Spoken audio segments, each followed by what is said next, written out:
Halo teman-teman. Sebelumnya terima kasih sudah mengklik video ini. Sebelum video ini dimulai, saya ingin mengucapkan Assalamualaikum warahmatullahi wabarakatuh. Bertemu lagi dengan saya Siti Barokah di video baru mata kuliah Akuntansi Keuangan 1 dengan dosen pengampu Ibu Purwanti Widya Astuti. Kira-kira di video kali ini kita akan belajar tentang materi apa ya? Ya, benar sekali, kita akan belajar tentang materi dan praktek pencatatan dan rekonsiliasi kas dan bank.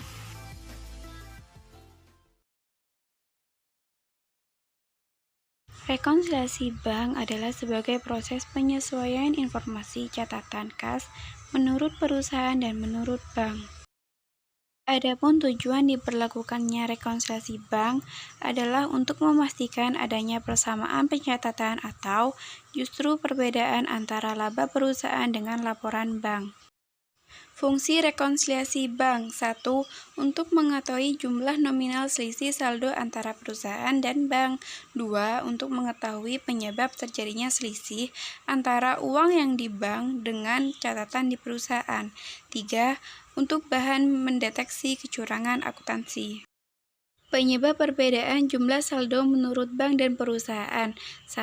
Perbedaan waktu pencatatan. 2. Kesalahan pencatatan. Tahapan-tahapan penyusunan rekonsiliasi bank. 1. Mulailah dengan saldo yang tercantum dalam laporan bank dan saldo yang tercantum dalam rekening kas perusahaan. Apabila menunjukkan angka yang tidak sama, maka perlu dilakukan rekonsiliasi bank. 2. Tambahkan atau kurangkan pada saldo per bank yang tidak tercantum dalam pembukuan perusahaan. 3. Tambahkan atau kurangkan saldo per buku yang tidak tercantum dalam laporan bank. 4. Hitunglah saldo per bank yang telah disesuaikan dan saldo per buku. Komponen rekonsiliasi bank. 1. Deposit in transit atau setoran dalam perjalanan. 2. Outstanding check atau cek yang masih beredar. 3. Cek kosong. Cek kosong merupakan cek yang di dalamnya tidak memiliki dana atau kosong dananya. Untuk memudahkan penyusunan rekonsiliasi kas dan bank, kita perlu mempelajari prinsipnya. Dalam penyusunan rekonsiliasi kas dan bank terdapat dua kolom, yaitu kolom per bank dan kolom per buku. Yang pertama, kita akan membahas saldo kas menurut laporan bank. Yang perlu ditambahkan pada saldo kas per bank adalah setoran dalam perjalanan. Yang harus dikurangkan pada saldo kas per bank adalah cek yang masih beredar, sedangkan kesalahan pencatatan di bank perlu diperhatikan keterangannya, apakah perlu ditambahkan atau dikurangkan. Yang kedua adalah saldo kas menurut buku catatan perusahaan. Yang perlu ditambahkan pada saldo per buku adalah penagihan wesel. Terkadang bank menagihkan piutang milik perusahaan. Apabila diperlukan biaya untuk jasa penagihan, maka piutang yang tertagih dikurangi biaya jasa penagihan. Dan yang perlu ditambahkan selanjutnya adalah bunga atas piutang yang tertagih. Yang perlu dikurangkan adalah cek kosong, karena cek kosong merupakan cek yang tidak ada dananya. Selanjutnya, yang perlu dikurangkan adalah biaya administrasi bank. Sedangkan kesalahan pencatatan perusahaan perlu diperhatikan keterangannya, apakah perlu ditambahkan atau dikurangkan. Apabila telah melakukan penjumlahan dan pengurangan di kedua sisi, per bank dan per buku, selanjutnya kita bisa melihat apakah rekonsiliasi kas dan bank yang kita susun sudah benar atau belum. Dengan melihat hasil akhir, apabila sudah balance, maka sudah benar. Apabila tidak balance, sudah dipastikan rekonsiliasi kas dan bank yang kita susun salah, maka perlu dilakukan koreksi ulang hingga hasil akhir balance. Bagaimana teman-teman? Sudah paham belum sama materi rekonsiliasi kas dan bank? Kalau sudah paham, mari kita lanjut kepada materi pembahasan praktek rekonsiliasi kas dan bank. Berikut ini adalah informasi yang berhubungan dengan kas PT Riau Andalan. A. Pada tanggal 1 Oktober 2000, saldo rekening kas menurut laporan bank adalah 18.642.280. B. Pada tanggal 1 Oktober 2000, rekening kas perusahaan pada tanggal yang sama menunjukkan saldo sebesar 16.469.140. Soal menunjukkan saldo per bank sebesar 18.642.280. Saldo ini dicatat di bagian paling atas di kolom per bank dan menunjukkan saldo per buku sebesar 16.469.140. Saldo ini dicatat di bagian paling atas di kolom per buku atau saldo perusahaan. Selanjutnya, sebuah setoran senilai 2.612.450 belum dicatat oleh pihak bank sampai dengan tanggal 2 November 2000.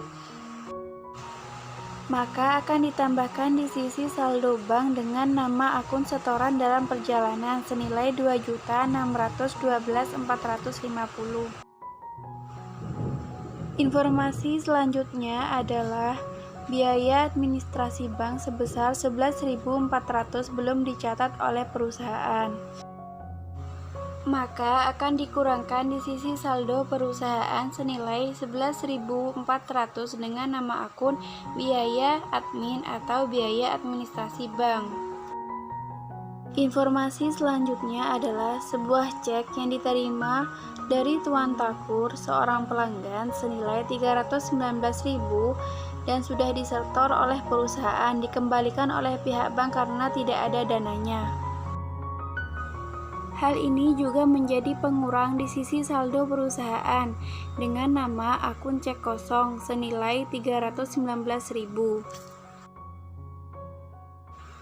F. Cek yang ditarik dan belum diuangkan ke bank sampai tanggal 31 Oktober 2000 adalah cek nomor 234 senilai 320.180 rupiah, cek nomor 345 senilai 617.240 rupiah, cek nomor 456 senilai 455.000, cek nomor 567 senilai 964.570 rupiah. Cek yang masih belum diuangkan artinya adalah cek yang masih beredar, maka akan menjadi pengurang di sisi saldo bank, seperti pada gambar. G. Cek nomor 553 senilai 178.000 keliru dicatat dalam pembukuan perusahaan sebesar 187.000. Cek ini digunakan untuk membayar biaya reparasi peralatan kantor. Hal ini merupakan kesalahan pencatatan karena di saldo perusahaan tercatat lebih besar dari yang seharusnya, maka perlu ditambahkan di sisi perusahaan senilai selisih kesalahan pencatatan, yaitu Rp9.000 dengan nama akun kesalahan catat atau kesalahan pencatatan. H. Bank telah menagihkan piutang wesel sebesar 3.100.000, termasuk di dalamnya biaya bunga sebesar 100.000. Transaksi ini belum dicatat oleh perusahaan, maka perlu ditambahkan di saldo perusahaan dengan nama akun penerimaan wesel senilai 3 juta dan akun pendapatan bunga senilai Rp100.000. Selanjutnya, bank keliru membebankan cek PT Riau Andalan ke rekening PT Riau Andalan sebesar 350.000. Maka perlu ditambahkan di saldo bank dengan nama akun kesalahan penulisan cek senilai 350.000. Setelah melakukan penjumlahan dan pengurangan di kedua kolom tersebut dengan semua informasi yang tertera, maka tahap selanjutnya adalah jumlah dan kurangkan setiap kolom. Lihatlah apabila sudah balance maka sudah benar. Selanjutnya, tahap terakhir adalah membuat jurnal penyesuaian. Berikut ini adalah jurnal penyesuaiannya. Gimana nih teman-teman, sudah paham kan? Sekian video dari saya, jangan lupa like, comment, share, dan subscribe. Bye-bye.